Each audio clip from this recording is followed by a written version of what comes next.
नमस्कार, प्रणाम। मैं आशीष कुमार मंडल और आप देख रहे हैं सोशल न्यूज। जैसी घटनाओं की कल्पना आप फिल्मों में भी नहीं कर सकते, वैसी किसी के साथ वास्तविक जीवन में भी हो सकती है।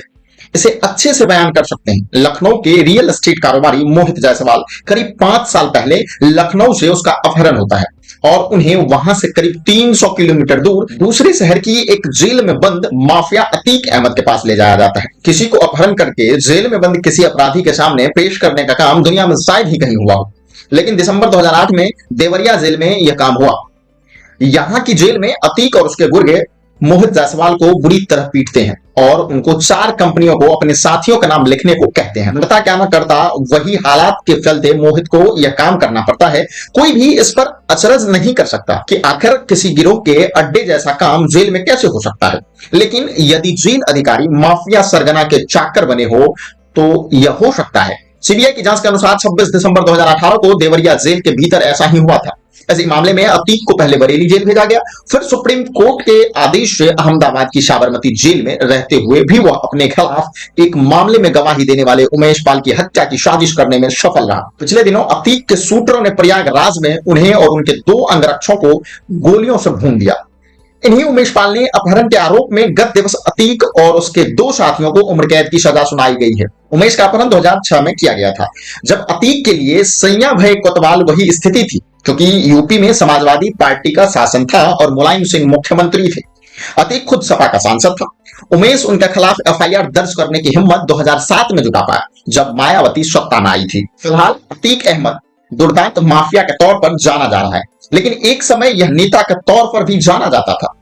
वह 5 बार विधायक और 1 बार सांसद रह चुका है। उनके 3 बार निर्दलीय के रूप में विधायक का चुनाव जीता, चौथी बार सपा के टिकट से और 5वीं बार अपना दल से 2004 में उन्हें फूलपुर से सपा प्रत्याशी के तौर पर लोकसभा का चुनाव जीता। इसे राजनीतिक के पतन की प्रकाष्ठा कहें या राजनीति के अपराधीकरण का चरम, कि जो फूलपुर कभी जवाहरलाल नेहरू का निर्वाचन क्षेत्र हुआ करता था, वहां से एक खूंखार अपराध समाजवादी चोला धारण कर सांसद पहुंच गया। उस पर बीएसपी के पूर्व विधायक राजू पाल की हत्या का भी आरोप है। अतीक ने राजू पाल की हत्या इसलिए कराई क्योंकि उसका भाई अशरफ उस विधानसभा सीट से चुनाव हार गया, जो कभी उसका हुआ करती थी। राजू पाल को दिन दहाड़े मारा गया। वह जिस गाड़ी से घर आ रहे थे उसे घेर कर ताबड़तोड़ फायरिंग की गई। राजू पाल के समर्थक उन्हें एक टेम्पो से लेकर अस्पताल भागे। हत्यारों को लगा कि वो जिंदा है। उन्होंने टेम्पो का पीछा किया और उसका रास्ता रोककर से अंधाधुंध फायरिंग की। राजूपाल मृत अवस्था में अस्पताल पहुंचे। पिछले दिनों जब अतीक अहमद को सड़क मार्ग से प्रयागराज लाया जा रहा था, तब सोशल नेटवर्क साइट पर यह प्रश्न तैरता रहा कि उनकी गाड़ी अब पलटेगी, तब पलटेगी, कब पलटेगी। कुछ लोगों के उसकी गाड़ी पलटने की कामना करते रहे। क्यों? शायद इसलिए कि लोगों को कानून और प्रशासन पर उतना भरोसा नहीं रह गया जितना होना चाहिए। भरोसे उठ जाने का कारण भी है, अतीक ने जिस तरह देवरिया जेल में बंद रहे मोहित जायसवाल का अपहरण कराकर उन्हें अपने समक्ष तलब कराया और साबरमती जेल में रहते उमेश पाल को मरवा दिया, उससे कानून और शासन का कोई मतलब नहीं रह गया। इस पर हैरानी नहीं कि उमेश पाल अपहरण मामले में उसे सुनाई गई उम्र कैद की सजा से लोग संतुष्ट नहीं। उसका सवाल है कि आखिर इसकी क्या गारंटी है कि वह जेल में रहते हुए फिर से आपराधिक तंत्र का संचालन नहीं करने लगेगा? क्या किसी के पास इसका जवाब है? अतीक अहमद पर 100 से अधिक मुकदमे हैं।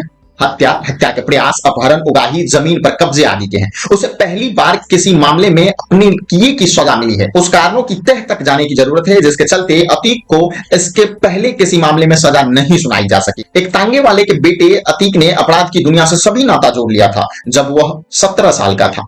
यदि उसे सत्ता का संरक्षण नहीं मिलता तो वह इतना बड़ा माफिया सरगना और नेता नहीं बन पाता। पहले उसे कांग्रेस के शासन में संरक्षण मिला, फिर सपा के शासन में। पता नहीं इस समय अतीक किस दल से है, लेकिन यह सबको पता है कि उसकी पत्नी भाजपा में है। यदि अतीक जैसे माफियाई तत्व के प्रति योगी शासन की निगाह टेढ़ी नहीं होती तो शायद अभी भी इसका कुछ बिगड़ने वाला नहीं था।